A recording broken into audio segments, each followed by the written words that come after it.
l'État camerounais peut décaisser de l'argent pour la construction de routes et les gens s'amusent à détourner cet argent. Ça, c'est le Cameroun pour vous. 43 ans au pouvoir. On regarde l'électricité. On regarde quoi? Rien. Pour la gouverne des Africains qui me suivent, la plupart des villes, des villages camerounais portent le nom d'un fleuve, d'un cours d'eau. Donc, si on construisait les mini-plans hydroélectriques, le Cameroun devait être un producteur africain énorme en ce qui concerne l'exportation même de l'électricité. Comme d'ailleurs le Congo-Kinshasa dans la RDC.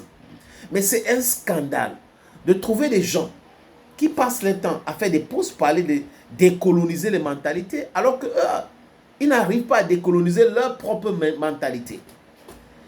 C'est ça le Cameroun pour vous. Où un parti obèse est au pouvoir et les gens utilisent ce parti, le RDPC, pour pouvoir spolier davantage le pays. Les gens utilisent le RDPC parce qu'ils ne sont pas les vrais militants du RDPC. Ils défendent quelle idéologie? Quelle est la stratégie politique du RDPC? Voilà la question qu'il faut se poser. Et certains opposants aussi sont utilisés. C'est pour ces raisons qu'on retrouve cette panoplie de partis politiques au Cameroun, comme au Mali, comme dans beaucoup de pays. C'est comme ça que la France fonctionne. Donc la France paye des gens, des plaisantins qui sont là, et ceux qui sont là aussi, qui sont les sous-préfets de la France, pour s'accaparer du pouvoir. On utilise les mêmes méthodes. Les gars se passent pour les opposants alors qu'ils sont là dans le système. Ils veulent pérenniser le système. Vous voyez? Et ils poussent le peuple dans la distraction totale. Si Paul Biya est si aimé dans ce pays, pourquoi donc payer les jeunes d'aller manifester? Ça doit être quelque chose de spontané. L'amour pour quelqu'un peut venir du fait qu'on a un intérêt. L'intérêt, c'est quoi? C'est qu'il est en train de nous défendre. Il est en train de créer des emplois. Il est en train de défendre l'intérêt de la jeunesse et la vie est meilleure. Et les jeunes, de façon spontanée, vont se lever pour dire oui, oui, oui, nous sommes là. Mais quand vous regardez la gestion de la manne publique, de la fortune publique au Cameroun, c'est comme ça. Vous regardez les infrastructures, c'est la honte totale. L'autre, je crois, il y a de cela quelques mois, le patron de la police, Bargangele, est allé à Mutengene for the graduation of a badge of policemen. Il a pris la route de Douala, de Yaoundé pour Mutengene. Il a vu l'état exécrable, l'état piteux de nos routes, de la route Yaoundé-Mutengene. Et au sud, chez lui, il a dit que c'est incroyable que le président de la République décaisse de l'argent pour l'entretien de ces routes et les Camerounais aussi, à travers les péages. Les péages au Cameroun, c'est pour l'entretien de routes. Mais ces péages fonctionnent comment? Pour entretenir les comptes bancaires de ceux qui sont dans le régime. Pour entretenir les comptes bancaires de ceux qui vendent les tickets. Parfois, ils prennent les 200 et vous passez. Ils vendent encore les tickets, donc la duplicité. Et cet argent est utilisé pour faire quoi? Pour nourrir ceux qui sont en train de spolier l'État camerounais. Regardez, on a conçu des péages automatiques. Pourquoi on ne l'utilise pas? Parce que les gens qui pillent l'État ne veulent pas de la transparence. C'est pour cette raison que même avec Samuel Eto'o, c'est compliqué. Qui veut la transparence? Quand vous demandez aux gens de ne pas toucher des biens de banque au Cameroun, ça devient une punition. Ils vont entrer dans une lutte, un combat terrible, acharné contre vous, en disant oui, pourquoi et tout ça, parce qu'ils veulent toucher du cash, ils veulent détourner de l'argent. Parce que si vous passez par les paiements électroniques, vous passez par vos téléphones pour payer, c'est compliqué de détourner ce type d'argent. Alors que s'il y a le cash flow, on peut directement retirer pour nous là-bas. Il n'y aura pas façon de comptabiliser tout ça là, donc c'est un peu compliqué. C'est comme ça que les gars procèdent.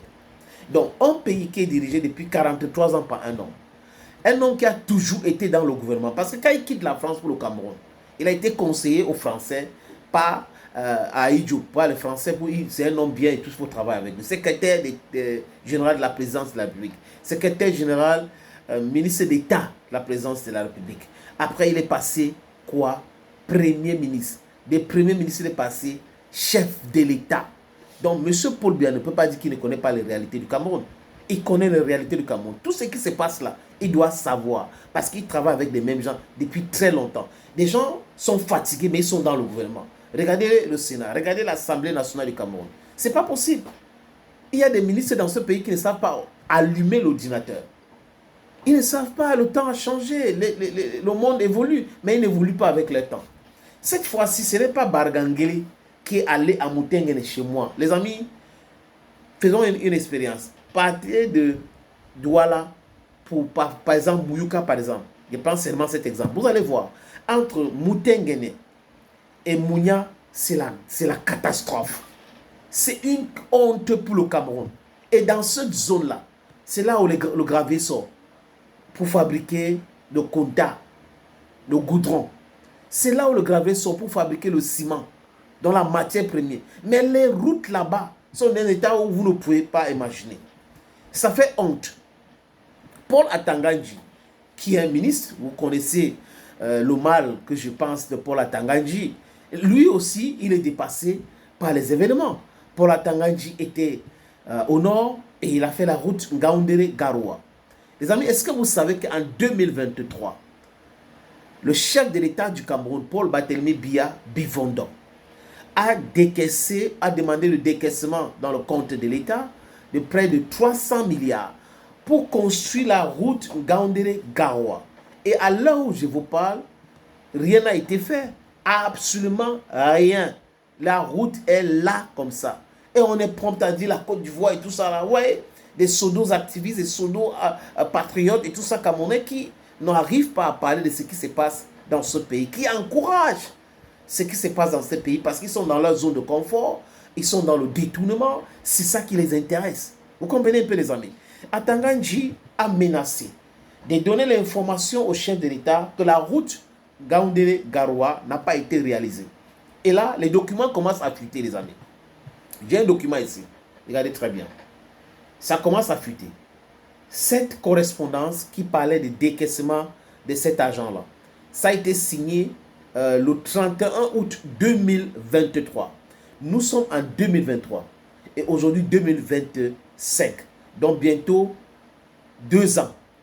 Qu'on a décaissé l'argent et il n'y a pas eu l'homme de commencement de la construction de ce route.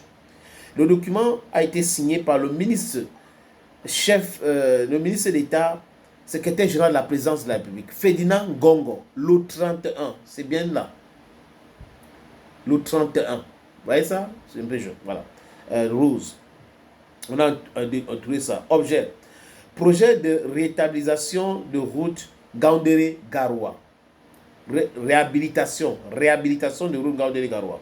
Ordre de Monsieur le Président de la République. J'ai l'honneur de vous demander de bien vouloir attribuer à l'entreprise Mota Angel, conformément à la réglementation en vigueur, l'exécution de travaux de la route Ngaoundéré-Garoua, longue de 242 km, au montant de 282 milliards ou 282,7 milliards de francs CFA.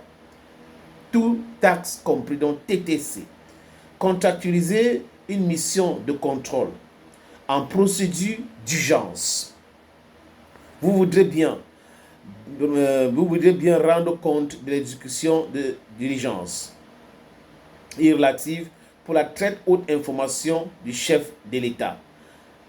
L'ampliation, le copieux a été envoyé au secrétaire général de la primature, au ministre des Travaux publics, donc tous les ministères concernés. Le document a été signé par qui? Ferdinand Ngongo. Regardez la signature ici. Ferdinand Ngongo. Nous sommes en 2023. Et 2025, rien n'a débuté. Et cet argent a été décaissé. Donc si on est dans un pays sérieux, tout ce monde-là iront directement en prison. Il faut récupérer cet argent. C'est parce qu'il n'y a pas de contrôle. Vous donnez de l'argent, après les gens vont rester là-bas avec les amis, ils vont se partager cet argent et business as usual. Donc Atangandji vient de découvrir quelque chose. Il est patient parce que pour lui va arriver très bientôt. Et on comprend que Mota Angel Enterprise doit être une entreprise qui appartient à quelqu'un qui est au sein du pouvoir et c'est facile pour eux de partager cet argent. Regardez comment les affaires sont gérées dans ce pays. C'est une honte. Je répète, c'est une honte. Le président Paul Biya ne peut pas dire qu'il ignore ces choses-là. Parce que si, depuis 2023, il y avait le contrôle, parce que quand vous gagnez un marché, on vous donne des étapes, les délais. D'ici 6 mois, on sera à 200 km ou 100 km, après il y aura 100 km et dans 2 ans on va finir. C'est un peu comme ça. Mais il n'y a pas de contrôle. Le chef d'État ne sort pas, il ne visite rien, il laisse, on peut décaisser de l'argent, il n'y a pas de contrôle. Vous croyez que ce n'est pas par la magie. Vous ne pouvez pas donner le travail à quelqu'un, vous le contrôlez pas. Si vous procédez comme ça, les gens vont s'enrichir. L'être humain est comme ça. Donc il faut le contrôle. Il faut contrôler ce qu'on fait. C'est simple, c'est normal de contrôler tout cela, les amis. Mais bon, malheureusement, dans ce pays, c'est comme ça. Business as usual. Business as usual. Détournement, détournement, détournement massif. Après, ils vont nous parler des élections qui sont en train de vivre vraiment. Le président de la République comme ça, tel est comme ça. Les gars détestent foncièrement le Cameroun. Et c'est ce type de comportement que nous condamnons en Afrique. En Afrique, on a besoin de dirigeants qui sont sur le terrain. Pas des gens qui sont dans les bureaux feutrés avec la climatisation et tout. Non, il faut des gens en action. Un président, c'est quelqu'un qui doit être en action, qui doit visiter son pays, qui doit regarder les travaux, qui doit consulter, c'est-à-dire qu'il doit être en activité. C'est ça, un chef de l'État. Malheureusement, le Cameroun est géré comme ça.